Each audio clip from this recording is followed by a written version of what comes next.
Well, I'm trying to figure out how to tell them why we've adjusted our plans a little bit. Spring is in full swing here on our little homestead.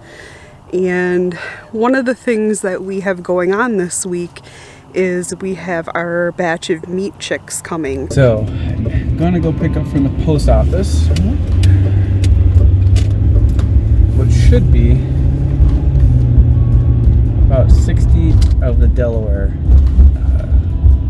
chickens. Let's go see what's going on. You hear that? That's a lot of baby birds. That's a good sign, actually.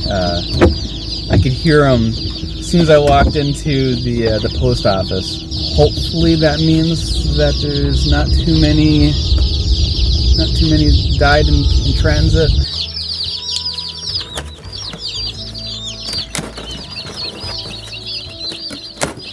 Big reveal. Aww.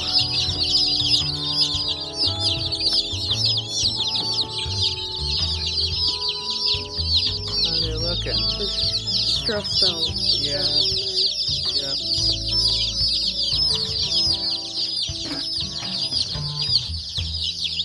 Come on, little bugger. Gotta get your head down.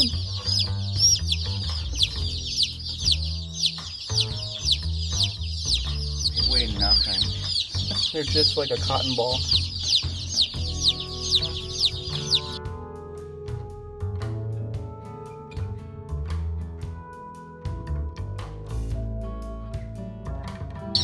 Alright, so we got them in the brooder, and so far we have 62 live birds. You can hear them right now. They're all really stressed out. We put some electrolyte in their water and made sure that they all had a little drink. We did notice a little bit of pasty butt, but the feed that we're using, the little chick starter, is medicated for coccidius, so hopefully that will help with that. And Meyer Hatchery also includes this little pack, looks like electrolytes, and I think it has a probiotic feature in it too, because it's talking about a bacteria count. So I'm gonna go make this up according to the instructions, give that to them to start off with.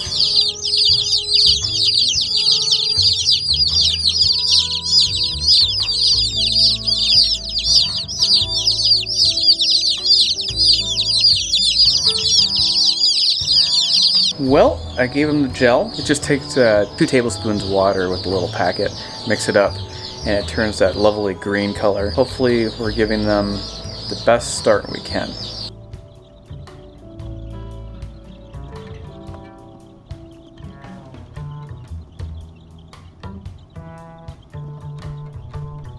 Hey guys, here we are on day 8 of our Raising Delaware Heritage Meat Chicks. It has not been a drama-free 8 days though. We ordered 60 Delaware chicks from Meyer Hatchery.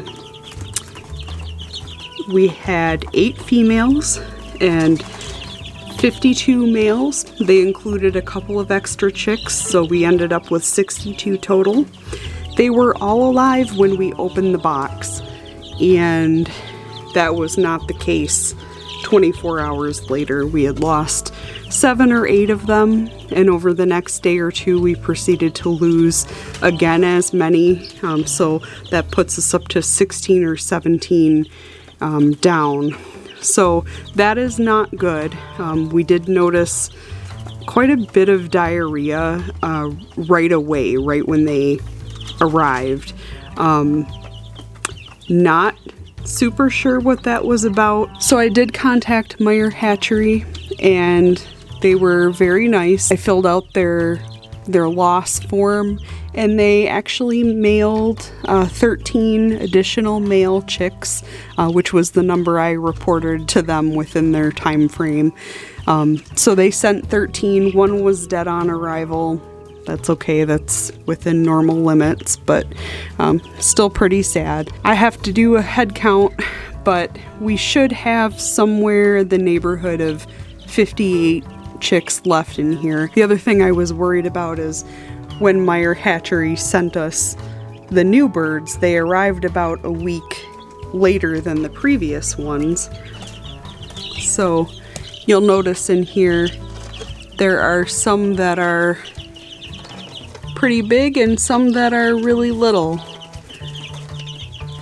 But thankfully, they actually seem to be getting along really, really well. The little ones aren't being picked on. So, and if you're wondering why we have a heat lamp and a brooder plate in here, that is because this brooder plate is only big enough to be able to keep about 30 chicks warm, and we have almost 60 in here, so we needed some additional heat. We do need to get another brooder plate, but we don't have it right now, so this is gonna have to work for now. We're just keeping an eye on it. It's not really, heat lamps are not really safe, but we'll get a brooder plate for next time. If you've even halfway been paying attention to the news lately, you're aware of the overall sense of chaos and instability, to put it lightly. So we've adjusted our plans a little bit here on the homestead in terms of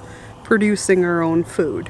Actually, I've seen videos by other homesteaders recently, and they're kind of having the same thought process. Everyone's kind of independently coming to the same conclusion, and that is we have to basically make plans for producing our own food in the event that outside resources are limited. So, for example, we are still going to do meat chickens this year like we did last year. Now, last year we did Cornish Cross was the breed that we chose.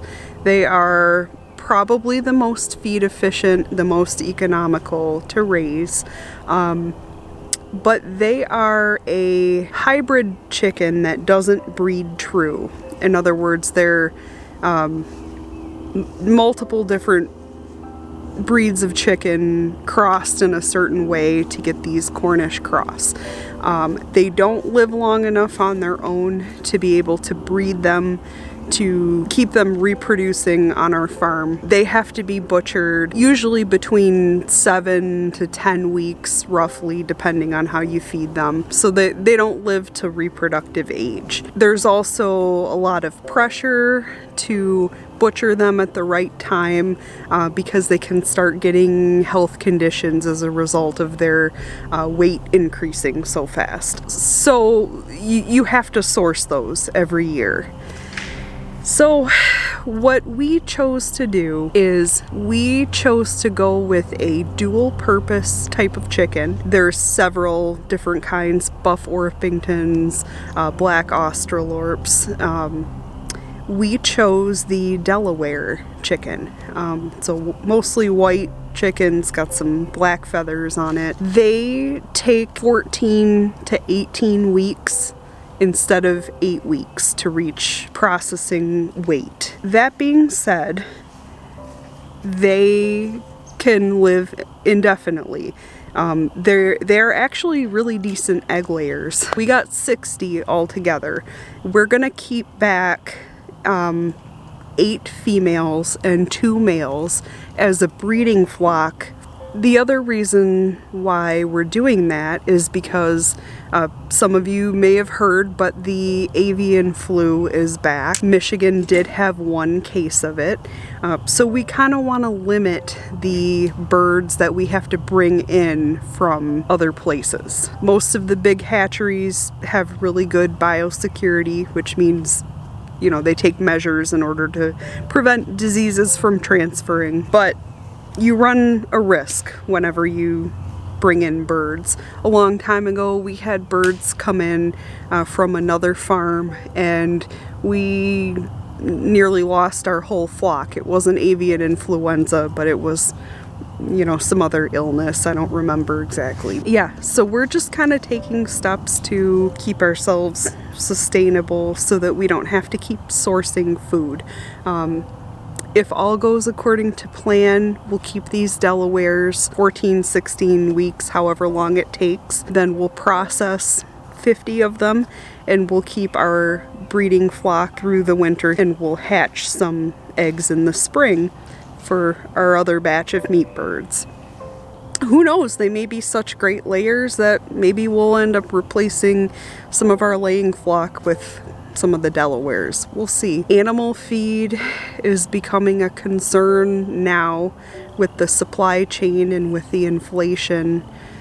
There's been some feed shortages. I mean, Russia and Ukraine produce, I think, 40% of the world's wheat, something like that. That's going to impact a lot of things. We used to be a little more self-conscious of being called a prepper, wouldn't you say, Eric?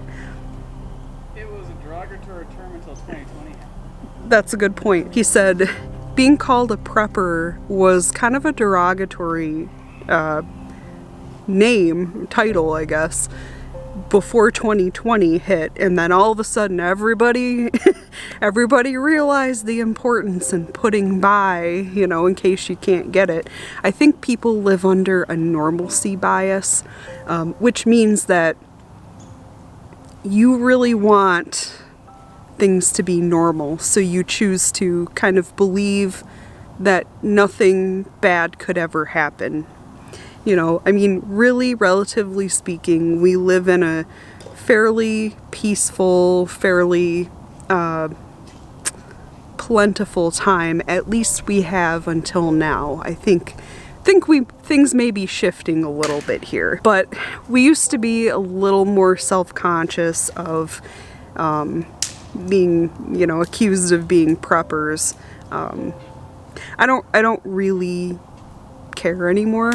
I don't care. I think that everybody needs to sort of keep an eye on what your household's using, and every time you go to the store, get 1 or 2 extra as time and money allow. Doesn't mean you have to build a bunker, doesn't mean you have to have 2 years of food storage in your pantry. We don't have that much. I was even thinking, do we really need to use paper towel? I mean, really, like, could we just use rags? Because I don't want to buy that. Prices have gone up all across the board on everything. Don't even talk to us about gas, but things like paper products, and there's starting to be limitations on, how many items you can buy in a store and things like that. And so it's getting pretty weird. So what I'm trying to say is, any little steps that you can take, even if it's just one thing, grow a tomato this year. That'll be one less thing. There's some sense of dignity that comes from being able to produce something for yourself. We've got to shift our mindset from being a consumer to being a producer.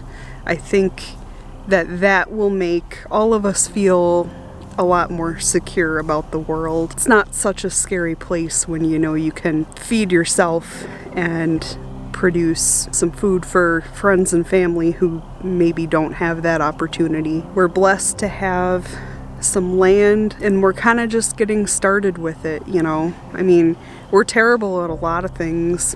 We're not the best gardeners. We're not the best keepers of livestock. We don't have the best equipment. We don't, there's so much room for improvement. Lately, we've been feeling really pretty discouraged and pretty down about a lot of things, but I think at the end of the day, what it really means to be a homesteader is that things go south, things turn to crap. Some projects don't work out. Some time and money gets wasted.